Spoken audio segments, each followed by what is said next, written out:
سمجھ میں آ رہی ہے بات؟ تو ہمارے نبی کی خوراک امیروں، ابھی آپ کے سوال میں مزید لیتا ہوں، صبر کریں. تو ہمارے نبی کی خوراک تو بھائی امیروں والی خوراک تھی، سمجھ رہے ہو؟ تو اب غریب کیا کر رہا ہے جو ریوڑ چڑھا رہا ہے بکریوں کا؟ ہاں، چوتھی شرط یاد آ گئی کہ آپ صلی اللہ علیہ وسلم نے سب سے زیادہ جو دودھ پیا ہے وہ اونٹنی کا اور بکری کا پیا ہے.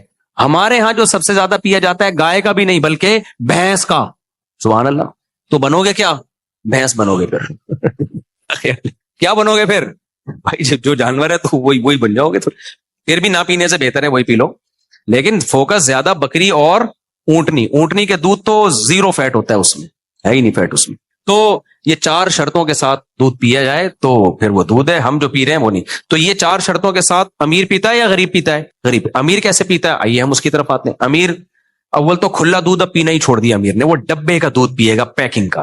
اس پہ لکھا ہوا ہوگا اتنا زنک، اتنا فلانا زنک ونک پتہ نہیں ہوتا ہے نہیں ہوتا دودھ میں، بال اتنا ہے. وہ لکھنے پر گورنمنٹ کی طرف سے کوئی پابندی نہیں. یہ بیچارہ ایمان لے آتا ہے کہ لکھا ہوا ہے تو ہوگا بھی. ایک دفعہ یہ جو جہازوں میں یہ ملتے ہیں نا پیکنگ کے جوس، فریش ملک پیکنگ کا ہوتا ہے، وہ فریش ملک کہہ رہا ہوں، فریش جوس، اس میں لکھا ہوتا ہے وائٹامن سی اور فلانا ڈمکانا. میں جب بھی پیتا تھا میرا گلا بیٹھتا تھا. میں پیکنگ کی کوئی بھی چیز کھاؤں نا میرا گلا اور پیٹ بتا دیتا ہے کہ الٹی چیز کھائیے. میرا گلا اور پیٹ بہت سینسیٹیو ہے، وہ اللہ نے اس لیے رکھا تھا تاکہ میں لوگوں کو بتا سکوں. خود ہی میرا گلا لیب ہے جو بتا دیتا ہے کہ یہ غلط چیز پیٹ میں گئی ہے.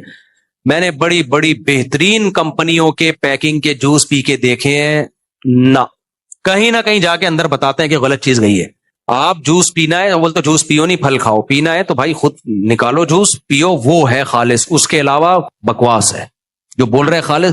اس میں کچھ کیمیکل ڈالے جاتے ہیں اس کو محفوظ کرنے کے لیے، وہ کیمیکل نقصان دہ ہوتے ہیں. ڈاکٹر لوگ کہتے ہیں اتنے تھوڑے ڈالے جاتے ہیں نقصان نہیں ہو رہے. ہوتا ہے بھائی، چلو ایک دفعہ پیتا ہے تو لوگ پیتے بھی تو ڈیلی ہے نا، پھر وہ نقصان دیتے ہیں.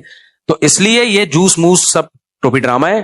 پیکنگ کی جو بھی چیز بڑے بڑے ریلائبل ڈاکٹروں سے میں نے سنا ہے کہ جس چیز کا ٹی وی میں ایڈ آ رہا ہے، انٹرنیٹ پہ ایڈ آ رہا ہے کہ یہ کھاؤ، وہ کبھی بھی مت کھاؤ. صحیح ہے نا؟ ہاں، ایسی چیز کا ایڈ آ رہا ہے کہ وہ کھاؤ ریڈی والے سے خرید کے تو وہ کھا لو آپ. اچھا ایک منجن اور بھی بک رہا ہے. ڈاکٹر لوگ کیا کر رہے ہیں کسی چیز کے بڑے فضائل. اب مثال کے طور پر ایک چیز بڑی مارکیٹ میں چل رہی ہے، میں جب ان چیز کی تحقیق کرتا ہوں اس کی ڈیپ میں جاتا ہوں. میں ایک چیز آج کل بڑی چلی ہے، کافی میں آپ ناریل کا تیل ملا کے پیئے. بلڈ پروف کافی ہے، اس سے کیا ہوگا آپ کے دماغوں کی جو ہے ٹھن ہو جائے گا، اور وہ ناریل کا تیل ٹھیاؤں جا کے یوں کر دے گا. اس کے بعد پھر یہ اگر آپ کو چاہیے ناریل کا تیل تو میرے پاس یہ ناریل کا تیل دستیاب ہے.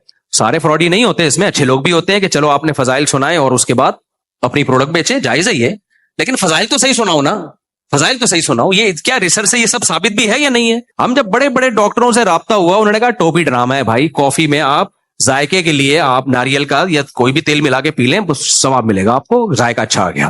اتنے جو فضائل ہیں نا دماغ کی یہ والی رکھ پہ جا کے یوں کر یاداشت بہتر ہوگا، ایسا کچھ بھی نہیں ہے. سمجھتے ہو کہ نہیں سمجھتے؟ تو ناریل کے تیل کے جو اپنے فائدے ہیں وہ تو ویسے ہی مل جائیں گے آپ کو. تو یہ کافی اور اس کا ملاپ کا کوئی بہت بڑی کوئی راکٹ سائنس نہیں ہے. لیکن آپ دیکھو ڈاکٹر پھینکے جا رہے ہیں. ہمارے یہاں لوگ کیا کر رہے ہیں نیچے کمنٹس ویل ڈن.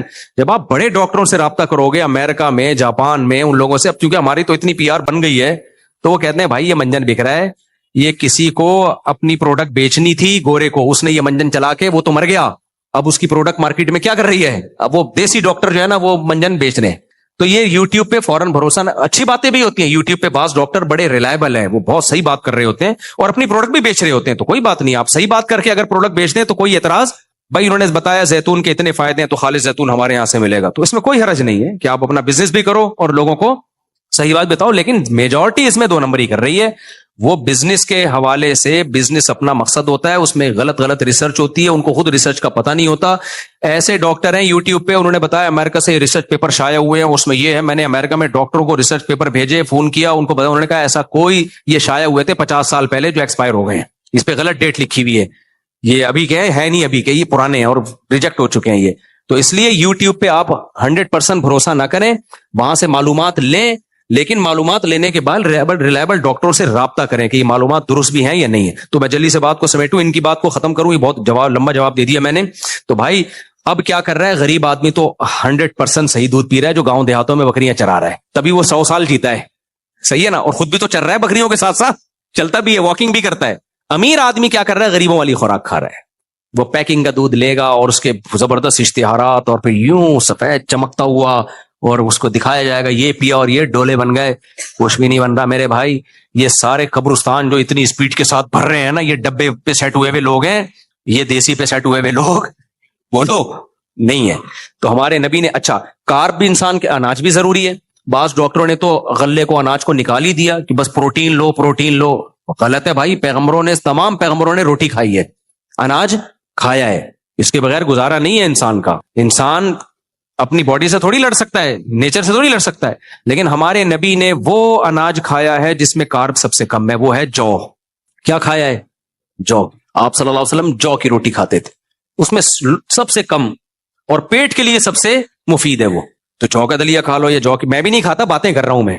سیٹ ہم لوگ پراٹھوں پہ ہو گئے, وہ نوالا جب تک بھاری بھرکم پیٹ میں گرے ہی نہیں, ٹھا کر کے مزہ ہی نہیں آتا ہمیں, لیکن یہ اچھا نہیں ہے. صحیح ہے نا, اچھا نہیں ہے. تو جو کی روٹی کھاتے تھے, جو آج غریبوں کی خوراک سمجھی جاتی ہے.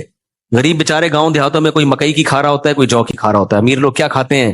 گندم کی روٹی, اور گندم بھی نہیں, میدے کی روٹی کھاتے ہیں. تو غریبوں والی خوراک اصل میں امیروں والی ہونی چاہیے, سمجھتے ہو؟ تو ہمارے نبی نے, اور تیسرا پھلوں میں ہمارے نبی نے تعریف کی ہے تو انار کی, جو روایات ہمیں ملتی ہیں, بہترین پھل ہے انار. اور قرآن نے بھی اس کا تذکرہ کیا, انظروا الی ثمرہ اذا اثمر. اللہ کہتے ہیں اس انار کے پکنے کے پروسیس کو دیکھو کیسے پکتا ہے, اتنا فائدہ مند پھل ہے انار. اس کا بھی جوس نکال کے پی لیتے ہیں, چلو نہ پینے سے بہتر ہے, لیکن بھائی انار کھایا کرو, بہت خاندانی چیز ہے. اور کھجور کھایا ہمارے نبی نے, اور کھجور بھی آپ نے خوراک کی جگہ استعمال کی ہے. آپ ذرا چند دن دھوپ میں آپ کھجور سے پیٹ بھرو, پیٹ خراب ہو جائے گا آپ کا, گرمی ہو جائے گی, لیکن یوز ٹو, آہستہ آہستہ کیا کرو, عادت ڈالو. کھجور ایسی خاندانی چیز ہے بھائی, اتنے فائدے ہیں اس کے, اتنے فائدے ہیں. پریگننسی میں کھجور کہتے ہیں, رپورٹ ہے کہ اتنا چھوٹا اور اتنے وائٹامنز اور منرلز کسی پھل میں, اتنے سے پھل میں نہیں ہے جتنے اکیلے اللہ نے کھجور میں رکھے. کھاتے ہیں لوگ کھجور, کیسے کھاتے ہیں؟ افطاری میں 2 کھجور یوں نہیں, ڈائریکٹ پکوڑے پہ آ گئے. وہ تلا ہوا پکوڑا, اس کھجور سے جو تھوڑا سا فائدہ ہوا تھا اس کا بھی بیڑا غرق. اور اس کے بعد کافی پی کے جو منرلز کچھ حاصل ہوا, آئرن وائرن کے, تو کافی ویسے ہی بیڑا غرق کر دیتی ہے. چائے کافی آئرن کو ٹھکانے لگنے ہی نہیں دیتے, وہ سارا باڈی, تبھی تو آئرن ڈیفیشنسی چل رہی ہے بھائی. تو کافی اتنا پی رہا ہے اور پی رہا, تو یہ ڈیفیشنسی ہی چلے گی. پھر وہ جو پیشاب لا رہی ہے دبا کے, وہ الگ, پانی کے جسم میں کمی, بڑے مسائل ہیں. میں ڈاکٹر نہیں ہوں, میں یہ ٹاپک لے کے بیٹھوں. تو ہمارے نبی صلی اللہ علیہ وسلم کی خوراکیں بڑی خاندانی تھی. اور جو آپ صلی اللہ علیہ وسلم اکثر بھوک سے رہا کرتے تھے, تو آپ ڈاکٹروں سے پوچھو, آج تو بھوک کے فضائل ڈاکٹر بیان کر رہے ہیں. ہاں اتنا ضرور ہے کہ اتنا زیادہ آگے نہ جاؤ جتنا نبی صلی اللہ علیہ وسلم نے کم خوراک کھائی ہے, کیونکہ ہمارے نبی کی نیچرلی بہت اچھی صحت تھی, آپ کو بہت زیادہ خوراک کی ضرورت بھی نہیں تھی. تو اب لوگ ایسا نہ ہو کہ فاقے کرنا شروع کر دیں, بالکل ہی غائب ہو جائیں. 2 ٹائم کا کر لو خوراک, یا اگر 3 ٹائم ہی کھانا ہے تو 1 ٹائم کچھ ہلکا پھلکا, یعنی وہ سیلڈ وغیرہ سے پیٹ بھر لیا. ایکسرسائز کو فوکس کرو, اچھی خوراک, دودھ ہو گیا, انڈے ہو گئے, ہاف بوائل انڈے ہو گئے, دیسی انڈے اپنے خرچے پہ. مجھ سے لوگ مانگنے آ جاتے ہیں کہ اپنا مرغا ہمیں دے دو, مرغی ہمیں دے دو. اور شہد, ہاں خاندانی چیز ہے بھائی, شہد بہترین چیز ہے. شہد استعمال کر لیا آپ نے, یہ سب چیزیں کھاؤ. اب فوراً غربت کا, ہمارے پاس اتنے پیسے کہاں ہیں. جن چیزوں پہ آپ پیسہ خرچ کر رہے ہو نا, اگر پیسے نہ ہوتے تو ان پہ خرچ نہ ہوتا. پیسہ ہے, دماغ خراب ہوا ہے. تو اور یہ جو لوگ کہتے ہیں نا ہم تو اتنی اچھی خوراک کھا رہے ہیں صحت بنتی نہیں, بھائی آپ پھر کولڈ ڈرنک پیتے ہو, میٹھا. تو یہ ریسرچ سے, تحقیق سے ثابت ہو چکا ہے. کچھ تھیوریز ہوتی ہیں, نظریات ہوتے ہیں, وہ تحقیق سے ثابت نہیں ہوتے. اس خوراک میں یہ فائدہ, یہ نقصان, ڈاکٹر کہتے ہیں نظریہ ہے, یہ تھیوری ہے, ابھی ریسرچ نہیں ہے. 2 چیزوں پہ تو ریسرچ ہو چکی ہے. میٹھا زیادہ کھانا بیڑا غرق کرے گا صحت کا, یہ ریسرچ سے ثابت شدہ چیز ہے. اور دوسرا سگریٹ, یہ کینسر کرے گی. اور تیسرا میری اپنی ریسرچ ہے, ڈاکٹروں سے میں نے نہیں پوچھا, گٹکا منہ کا کینسر کرے گا. کیونکہ میں نے اپنے کئی دوستوں کو جو گٹکا کھاتے تھے مرتے ہوئے اپنے سامنے دیکھا ہے. آدھے منہ کٹ گئے ان کے. اور موت بھی یہ آسان موت نہیں ہوتی گٹکے والے کی, ترس کے تڑپ کے مرتا ہے وہ. اس لیے اپنی جانوں پہ رام کرو, یہ چھوڑ دو گٹکے, دکانیں بند کراؤ, گورنمنٹ پہ دباؤ ڈالو, یہ بند کراؤ گٹکے کی دکانیں. اتنے خطرناک زہریلے کینسر ہوتے ہیں نا. منہ کا کینسر یار, زخم گھٹنے پہ ہو جائے, یہاں ہو جائے, برداشت کر. منہ میں زخم ہو گیا, نہ بات کر سکتا ہے اور نہ کھا سکتا ہے. بہت ہی دردناک موت ہوتی ہے گٹکے والے کی, اللہ حفاظت میں رہے گا. ہجامے سے متعلق جی جلدی سے پوچھ لیں, مختصر, بس میں مختصر جواب دوں گا, اتنے لمبے جواب نہیں دوں گا میں.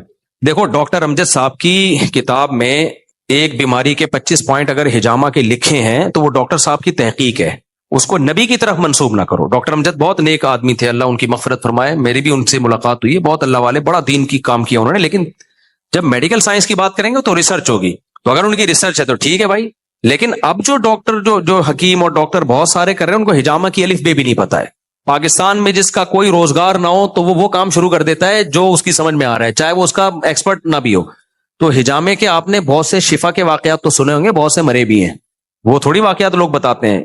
اتنا زیادہ ہجامہ اور خون, بھائی نکل خون ہی رہا ہے, وہ کہتے ہیں یہ اضافی خون نکل رہا ہے, اضافی خون نہیں, خون ہوتا ہے. ٹھیک ہے, کہہ رہے ہیں گندا خون نکل رہا ہے. بھائی آپ کو کیسے پتا چلا گندا خون نکل رہا ہے؟ خون جب بھی نکلے گا تو خون ہوگا. تو ہاں, نبی صلی اللہ علیہ وسلم مہینے میں ایک دفعہ ہجامہ کروایا کرتے تھے, اگر کوئی کروا لے ٹھیک ہے, لیکن ہر شخص کی حالت دوسرے سے مختلف ہوتی ہے, اور مہینے میں ایک دفعہ سے تو ہم بھی منع نہیں کر رہے, ایک دفعہ کروا لو آپ ہجامہ, اچھا فائدہ ہی ہوگا. اور وہ جو یہ پوائنٹ ہے نا کمر کے بیچ میں, یہاں کروا لیا کرو, تو ٹھیک ہے, جو نبی صلی اللہ علیہ وسلم یہاں کروائے تھے کمر کے بیچ میں, تو ایک دفعہ کروا لو, ایک کپ کافی ہے. لیکن یہ ہجامہ والے اتنے زیادہ فضائل, اتنے زیادہ, کوئی گویا دنیا میں بیماریاں ہی ختم ہو گئی ہیں, ایسا نہیں ہے بھائی. جو چیز جتنی ہے اس کو رہنے دو, اتنا ہی رہنے دو, اس سے آگے مت بڑھاؤ, نقصان ہوتا ہے اس کا. آپ نے 14 کپ ایک ساتھ لگوائے ہیں, اسی وجہ سے آپ باقی غائب ہیں, ٹوٹل نہیں ہے آپ ابھی. ماشاءاللہ, بچہ کچھ ان کے اندر پھر, اچھا ماشاءاللہ, تو وہ ریکوری کر لی ہوگی, ورنہ مر بھی سکتے ہیں اس طرح. السلام علیکم مفتی صاحب. وعلیکم السلام. دیکھو ڈاکٹر جب آپ سے بلڈ لیتا ہے نا, پہلے ٹیسٹ کرتا ہے کہ بلڈ ہے بھی نہیں. ہجامہ والے کے پاس کوئی ٹیسٹ نہیں ہے, خون نکال کے پوچھ رہے ہوتے ہیں چکر تو نہیں آ رہے. چلیں جی. مفتی صاحب, میرا تعلق گلگت بلتستان, کیٹو پہاڑ اور سیاچن گلیشیر کے دامن سے میرا تعلق ہے. بیسیکلی میرا جو ہے کوشچن آپ سے یہ ہے, اس وقت ہمارے کالجز اور یونیورسٹیز میں ایتھکس کے نام پہ, کریٹیکل تھنکنگ کے نام پہ, فلسفی کے نام پہ ایسے سیشن کنڈکٹ کیے جا رہے ہیں جن کی وجہ سے ہمارے جو یوتھ ہے, نیو یوتھ ہے, جس میں 50 سے 70%, میں منیمائز کر کے بتا رہا ہوں آپ کو, 50 سے 70% ایتھیس کا شکار ہو رہے ہیں. تو آپ سے کوشچن یہ ہے کہ ایک مسلمان جو لمیٹڈ نالج کے ساتھ کسی یونیورسٹی میں انٹر ہوتا ہے تو وہ اپنے آپ کو ایسے جو ہے فتنوں سے کیسے بچائے. اور دوسری بات جو ہے, آئی ایم سوری ٹو سے مفتی صاحب, جو ہے علماء کرام کا اس میں جو ہے کردار کم نظر آ رہا ہے, اس کی وجہ کیا ہے؟ بہترین بات کی ہے میرے بھائی نے, ان کا خلاصہ میں اپنے الفاظ میں سناتا ہوں. یونیورسٹیوں میں ایتھیزم بہت بڑھ رہا ہے, ایتھیزم خدا کا انکار, اور علماء کا اس میں کیا کردار ہے. تو فی الحال ہمیں یہ کرنا چاہیے کہ ایتھیزم پہ نا یونیورسٹی کے لڑکوں کو کورسز کروانے چاہیے جدید طرز پہ, اور وہ کورسز پھر یونیورسٹی میں لانچ کرنے چاہیے ورکشاپ کے ذریعے. اور یہ ایتھیزم کے دعوے اتنے فضول ہوتے ہیں نا, ان کی دلیل اتنی کمزور ہوتی ہے کہ یہ ایک ہی چوکے چھکے میں ختم ہو جاتا ہے, کیونکہ خدا کے وجود کے دلائل سائنس سے ہی اتنے اسٹرانگلی ثابت ہیں. قرآن تو الگ ہے, سائنس سے ہی اتنے اسٹرانگلی ثابت ہیں کہ اس کو پیش کرنے والا خاندانی ہونا چاہیے. تو یہ آدھے گھنٹے کی مار ہے یہ, ٹھیک ہے نا. کسی بھی یونیورسٹی میں کسی ایسے اسکالر کا لیکچر ہو جائے, کیسر راجہ بھی بہت اس میں ماشاءاللہ خاندانی کام کر رہا ہے, تو ایسے آدمی کا لیکچر کروا دیں آپ یونیورسٹیوں میں, جو ایتھیزم پہ ان کی بھرپور تیاری ہو, اور یہ جو سائنس ہے, سائنسی علوم پہ بھی جو فزکس کی تھیوریز ہیں, سائنسدانوں کا بھی اس کو کچھ پتا ہو, تو اس اسٹائل میں آدھا پونا گھنٹہ بہت ہے. ہمارے جامعہ میں بھی ایسے اساتذہ ہیں الحمدللہ, کچھ یونیورسٹیوں سے آئے ہیں جن کو ہم نے عالم بنایا ہے, وہ بڑے خاندانی ہیں. تو کہیں بھی یونیورسٹی میں ایسا ہو رہا ہے تو یونیورسٹی کے جو پرنسپل ہے اس سے بات کریں. مجھ سے جو ہو سکے گا میں کروں گا جا کے, یا کسی ایسے قابل آدمی کو بھیج دوں گا جو ایک آدھے گھنٹے کی مار ہے, سمجھ رہے ہو. وہی بات لطیفہ یاد آ رہا ہے نا, 2 نفل کی مار والا. ایک آدمی کی نماز نہیں پڑھتا تھا ایک آدمی, تو مولوی صاحب نے کہا کہ نماز پڑھا کر, تیری بھینس زیادہ دودھ دے گی. وہ آیا فجر کی نماز پڑھنے, تو جب گیا تو بھینس مر چکی.